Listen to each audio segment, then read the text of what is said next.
s'opposer aux autorités les plus grandes dans l'Église. Être suspens à divinis pour un évêque, c'est une chose grave, une chose très pénible.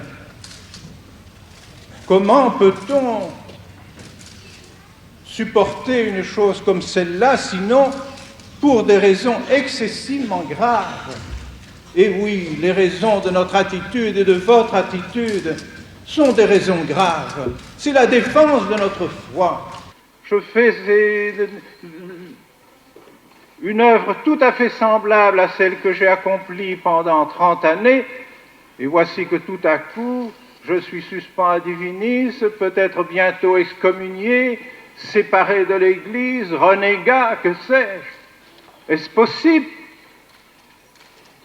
Est-ce donc que ce que j'ai fait pendant 30 ans était susceptible aussi d'une suspense à divinis? Je pense au contraire que si à ce moment-là, j'avais formé mes séminaristes comme on les forme maintenant dans les nouveaux séminaires, j'aurais été excommunié. Si j'avais à ce moment-là enseigné le catéchisme qu'on enseigne dans les écoles à ce moment-là, on m'aurait dit hérétique.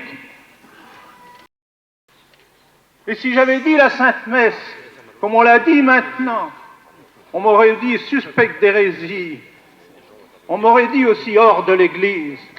Alors je ne comprends plus. Quelque chose précisément a changé dans l'Église. Je veux qu'à l'heure de ma mort, lorsque notre Seigneur me demandera « Qu'as-tu fait de ton épiscopat? Qu'as-tu fait de ta grâce épiscopale et sacerdotale ?» je ne puis pas entendre de la bouche du Seigneur « Tu as contribué à détruire l'Église avec les autres. »